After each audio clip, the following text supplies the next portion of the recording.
It is Friday, the 16th of October, 2020.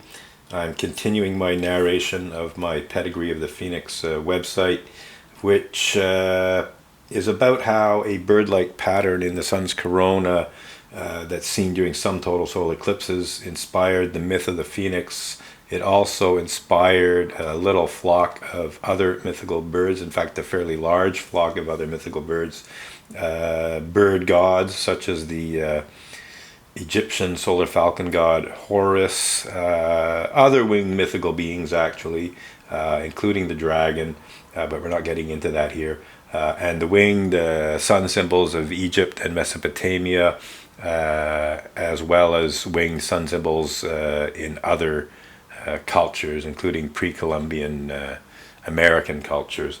So we'll just continue on here. I did read part of this in the previous clip, but it got cut short because the battery died unexpectedly. So I don't know exactly when it got cut short, so I'm just going to start from the beginning. So, further examples of what I have every reason to believe are ancient Peruvian versions of the winged sun's disk symbol appear on Chimu Indian pottery and textiles. On a Chimu stirrup vessel, depicted in figure 421b of Gordon R. Wiley's Das Alta America, there appear some rather abstract symbols which consist of two flared wedges stretched out on either side of a circle. Above and below the circle, twin arcs flare out on either side of the vertical axis of the circle. The twin arcs spreading away from each other above and below the hole which forms the central disk appear to be highly stylized representations of the corona's polar plumes, while the flaring wings on either side of this hole are reminiscent of the arms of a Maltese cross and appear to represent the wing-like equatorial streamers of the sun's corona. So this is what I'm talking about. We can see it here. So basically a hole with these flared out wings on either side and these arcs above and below. I've seen similar Mesopotamian symbols, especially in terms of the arcs. On a sample of Chimu culture fabric from the Stadtlich Museum's collection, virtually identical symbols are depicted, with the primary difference being that the central part of the sun disk contains a pupil-like inner disk. Two of these symbols are shown flanking each other, each side of an anthropomorphic being which, considering the overall context of the scene, is in all likelihood Chimu sky deity. Over this figure's head arches the serpent of the sky, with a head at each extremity of its body, and this double-headed serpent may be found in the religious iconography of many cultures. Two feline creatures with spotted bodies accompany the Chimu winged sun disk symbols on the outermost edge of the image. When one considers the clear presence of both the serpent of the sky and the two spotted felines in this image, the possibility that this iconography was inspired by the total eclipse of the sun is significantly reinforced.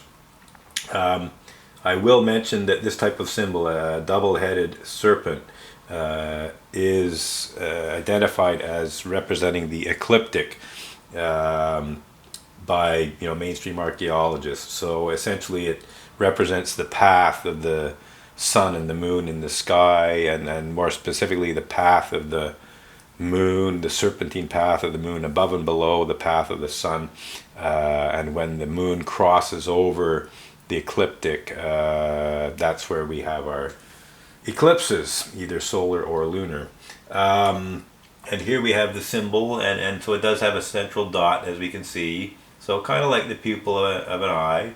This could easily be representing the sun as an eye. And then we have the wings above and below, and the plumes on either side. But the orientation I don't think is that important. I don't think the fact that it's sort of 90 degrees rotated means that it's not a winged sun symbol. So let's keep going. Both of the examples of what I consider to be Chimu culture versions of the winged sun symbol are eminently comparable to certain ancient Mesopotamian depictions of the winged sun symbol. A Hittite tomb stela from the 8th century BCE portrays a wonderful example of this symbol hovering over a princess and her attendant. The sun disk contains an 8-pointed rosette and two highly detailed and very bird-like wings stretching out on either side of the sun disk. while above and below the sun disk, the polar plumes of the sun's corona are represented by a series of feather-like plumes which arch out on either side of the vertical axis or poles of the sun disk.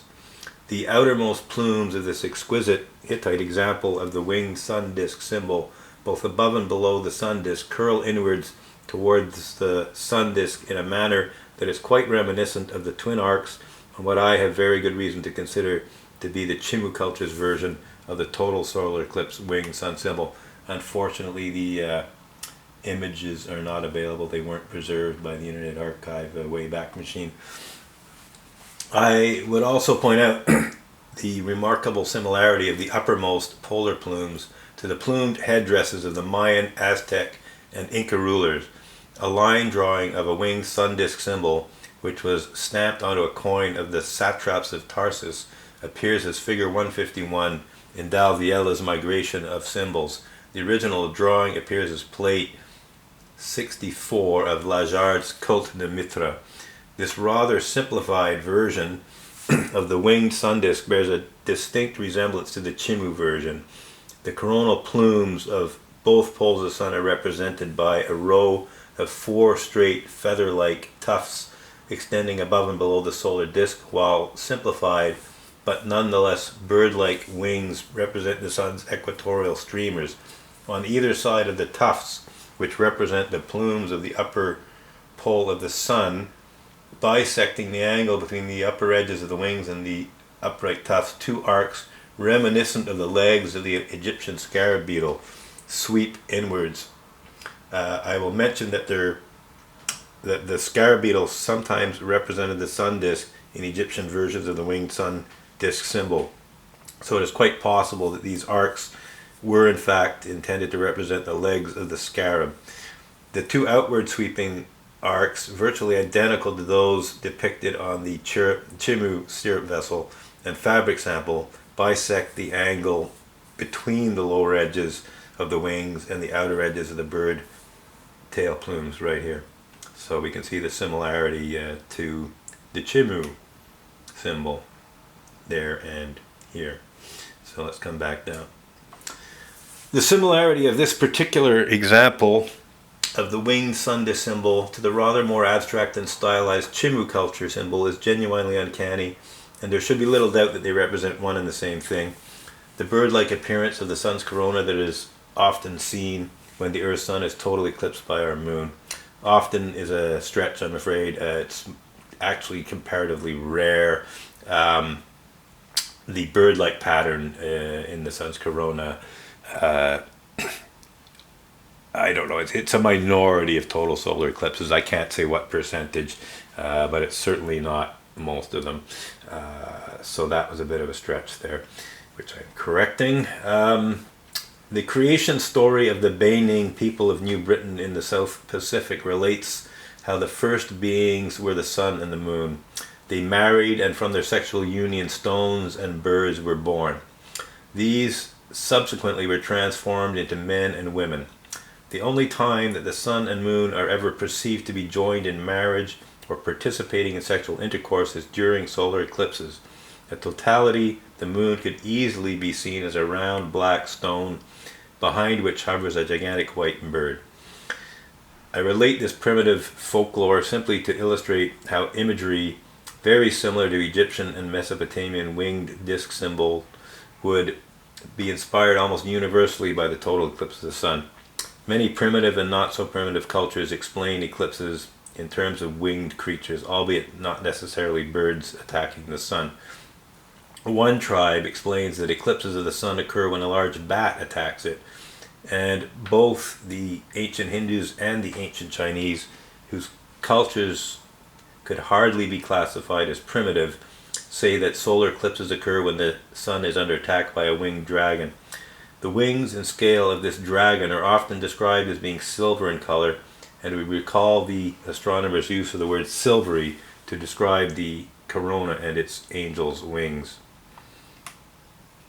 By the way, I think I probably wouldn't use the word primitive so much these days. This was written in the mid-1990s. I think I'd be a bit more diplomatic about it.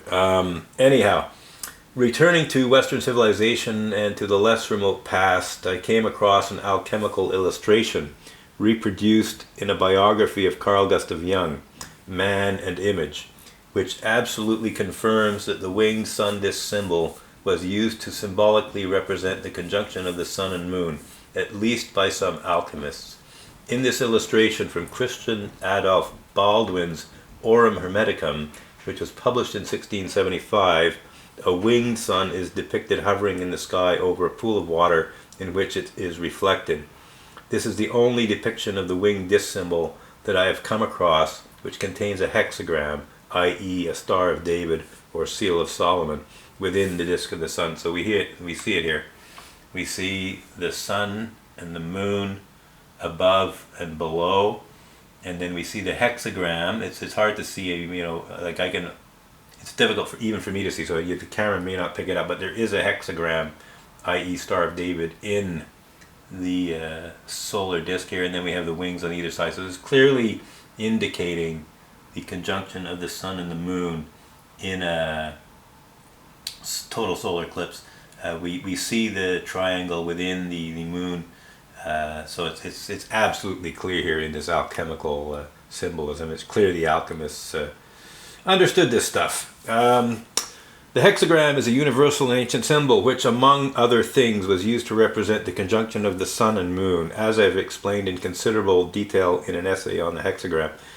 This is clearly indicated in this unique alchemical illustration because dotted lines leading to the sun and the moon project upwards from the left and right sides of the inverted triangle, which forms half of the hexagram in the winged disk. The line on the viewer's left, but on the right in relation to the winged disk facing the viewer, leads to the smiling anthropomorphized rayed sun disk, which contains an upright equilateral triangle that alchemists use to symbolize the male principle, the element of fire, and of course the sun. Likewise, the dotted line on the viewer's right leads to a disk containing a rather stern-featured crescent moon in profile and an inverted equilateral triangle which represents the feminine principle, the element of water, and of course the moon in the esoteric symbolism of alchemy. All of this is repeated below the winged sun disk symbol, with the sun remaining on the left side of the illustration and the moon on its right, illustrating the ancient proverb which alludes to how the cosmos, the sun, the moon, and the stars are reflected in the human form, as above, so below. It is by no means insignificant that this scene is contained within an ellipsoid form which resembles the lips of an open mouth or the lids of an open eye, with the sun and moon figures appearing in the upper and lower lips or lids. Indeed, the two are quite synonymous in any case. The open mouth clearly alludes to the creative word of God, while the open eye symbolizes both God's omniscience and the achievement of spiritual enlightenment. Barbara Walker includes a section on the phoenix in Dictionary of Women's Symbols, and it is of considerable interest to me that she chose to illustrate the phoenix with a line drawing of the ring with wing symbol based on an Assyrian bas-relief. It would appear to be the very same ring with wings symbol that E. Walter Maunder clearly identified as an ancient depiction of the bird-like pattern of the sun's corona, which is seen during total solar eclipses that occur during the minimum phase of sunspot activity. Ms. Walker writes, "The periodic resurrection of the phoenix bird from its ashes was often adduced as sure proof of the resurrection of the dead in general, according to authorities of the Church. In AD 386, Cyril of Jerusalem proclaimed that God had created the phoenix in order to help men believe in the resurrection of Christ. Unfortunately for this argument, neither God nor nature had ever created the phoenix at all. It was a purely mythical pseudo-bird apparently evolved from primitive sun worship. The name of the phoenix means a god of Phoenicia. The original bird was probably the horned winged sun disk, which resembled that of Egypt but appeared more bird-like in Mesopotamian iconography. It was the sun who flew on wings through heaven and was constantly immolated and reborn from the fires of sunset and sunrise. Egypt's phoenix was sometimes identified with the Bennu bird, a heron sacred to Osiris, symbolizing both the human soul and the god's cycle of rebirth and resurrection." So she didn't quite get the details. Barbara Walker is, in my opinion, absolutely correct in identifying the mythical phoenix with the Egyptian winged sun disk and the Mesopotamian ring with wings symbols, although it is abundantly clear that she did not realize that these ancient symbols of the sun were in fact inspired by the total eclipse of the sun. During a total solar eclipse, the sun appears to die. At totality, the bird-like form of the corona suddenly becomes visible, shining out all around the blackened disk of the moon, which could very easily be perceived as ashes, or perhaps a giant black ember or ball of myrrh by our ancient ancestors. The sun is then reborn and emerges from behind the ashes of the blackened lunar disk. Thus nature, if not God, did in fact create the phoenix, although the nature of this mythical bird of the sun was clearly cosmic rather than earthly. The very real possibility that the mythical phoenix, bird of the sun, was originally inspired by the spectacular cosmic bird that only becomes visible to human beings during total solar eclipses is further reinforced by the fact that Herodotus and other ancient historians clearly reported that the ancient Egyptian priests of Heliopolis, quite literally the city of the sun, attempted to mathematically calculate the return of the phoenix, which was believed to reappear on a regular basis. In A.C. Cook's monumental work on the Greek sun god Zeus, the link between the phoenix and the winged sun, the symbol of Egyptian sun gods, is clearly stated in a section titled "The Sun as the Bird of Zeus." I feel it is worthwhile to present a rather extensive quote from it. In Egypt, the sky god Horus was early confused with the sun god Ra. One by one, all of the functions of Ra, says Professor Maspero, had been usurped by Horus, and all the designations of Horus had been appropriated by Ra. Thus, the sparrowhawk, or as Monsieur G. Benedict has recently contended, the falcon, which was originally conceived as the embodiment of Horus, came to be regarded as the symbol of Ra, or in other words, were transferred from the sky to the sun, and was further developed into the phoenix, whose solar connections are notorious. However, the Horus of Edfu, Heru Behu Tet, was known far and wide as the winged solar disk. Now Aeschylus, in his Suppliants, a play dealing with Greco-Libyan myth, makes Danaus, the twin brother of Aegyptus, say to his daughters, "Call now likewise on yonder bird of Zeus." The Danaids do so in the words, "Lo, thus we call on the saving rays of the sun." Thus the invocation of the sun as the bird of Zeus is probably a deliberate Egyptism on Aeschylus' part, and must not in itself be taken to prove that the Greeks entertained the same idea. There are, however, certain beliefs and practices current in ancient Greece which become more intelligible on assumption that the sun was once viewed as a bird.